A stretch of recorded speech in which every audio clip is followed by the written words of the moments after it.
Well, Tim, it looks like the legislature's back working on cannabis again. Here we are again.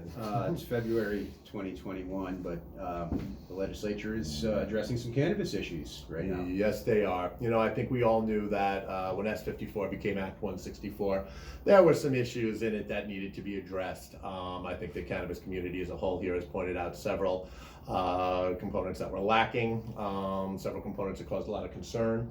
And what we have now is the legislature's first attempt to address some of these concerns in Senate Bill 25.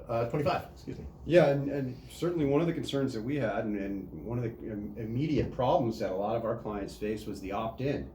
And Act 164 requires towns to opt in for retail cannabis.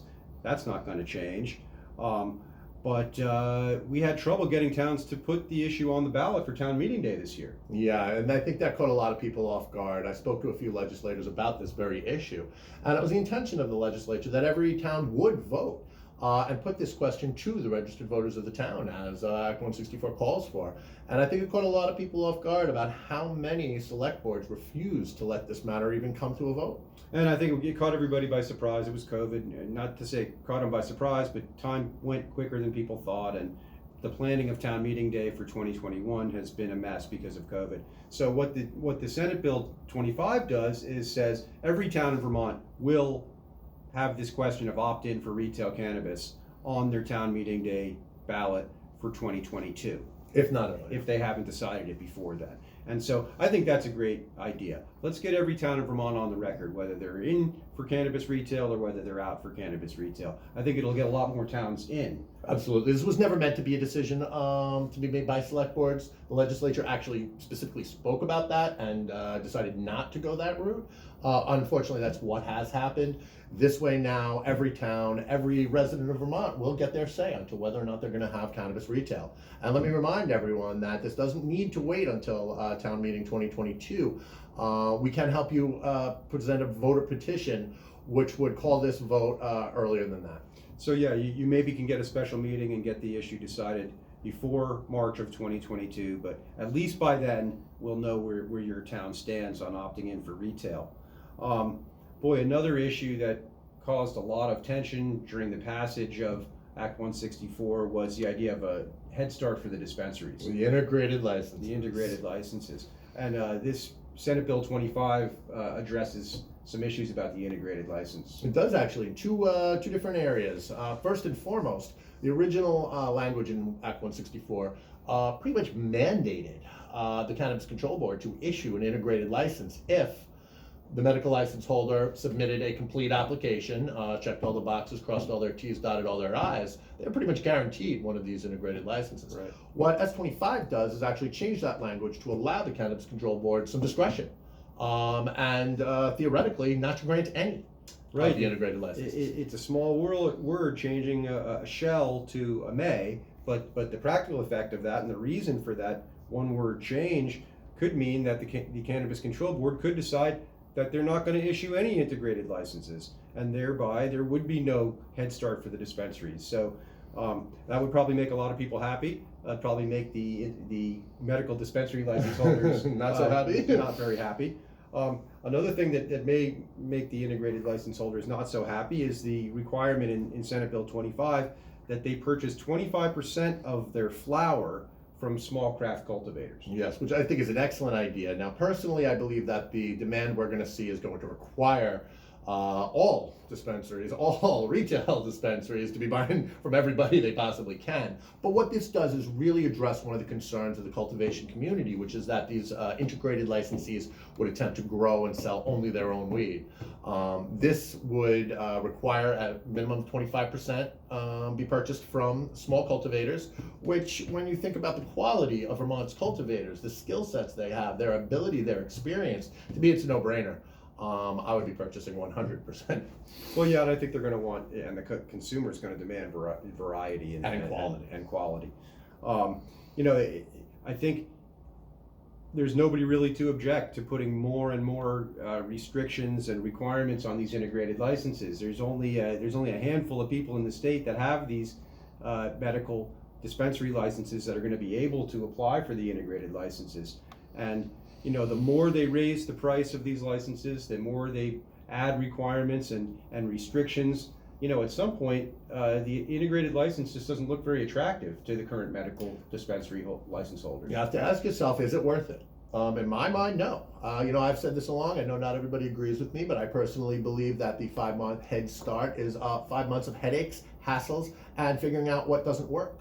If I was a medical license holder, I would just wait until October with everybody else, get my retail license, and open up without all the extra fees and restrictions. But you're right, and of course, we don't know what the medical license people are thinking about this, but it seems to me that at some point the integrated license becomes so burdensome that no one's going to want it. So we have to keep an eye on what happens with that. Another issue that is addressed in Senate Bill 25 that is important to us here at Vermont Cannabis Solutions, important to the Vermont industry, important to the national industry, is social equity. And Absolutely. we've tried to go a little bit, the Senate has tried to go a little bit further in creating some social equity programs for the Vermont industry. Absolutely. Act 164 talked about social equity in broad terms, acknowledging there needed to be some work done on it, but no real specific ideas. As 25, however, has started to take that kind of broad concept and narrow it down to some specific concepts. Here we've got the proposal for a reduction in application fees for members of the BIPOC community, as well as the establishment of a loan fund, which would be able to provide financial support to those who have been disenfranchised by the war on drugs who are looking to get into the industry. So those are both good ideas: reduce license fees, a low interest or no interest loans. I'd also love to see some kind of industry mentorship program. But in addition to those things, for BIPOC people who want to get into the industry, those things are great. But there may be other people who have been disproportionately impacted by the prohibition on cannabis who don't want to be in the industry. That's true. And I would love to see some funds directed towards community needs for people who don't necessarily want to become part of the industry. That's not the only way to address with the social equity issues. So Not everybody wants to sell pot. yeah, not everybody wants to sell pot. I think you raised an excellent point, and I think that definitely means that this is a continuing issue. We haven't solved it. We're not done here. But what this does is start to narrow down some specific ideas that we can start to then build on.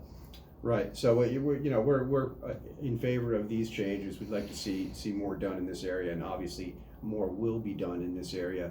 And Tim and I also feel passionate about, regardless of what the legislature and what the law says about social equity, that this needs to be a part of your business plan and a part of your mission in starting your cannabis business, and that you need to come up, in addition to what the state is going to require, it's a good idea for your cannabis business to come up with its own way to address some social equity issues as part of your own plan. So that's something we can talk about more. Give us a call. We love to talk about social equity in cannabis, and we have some ideas about that.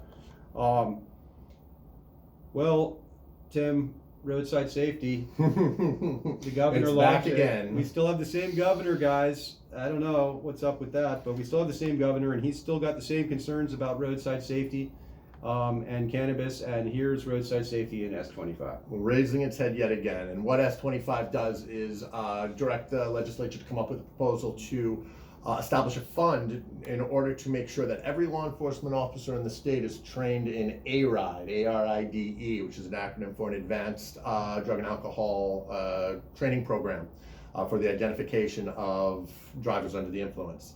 Again, bit of a red herring.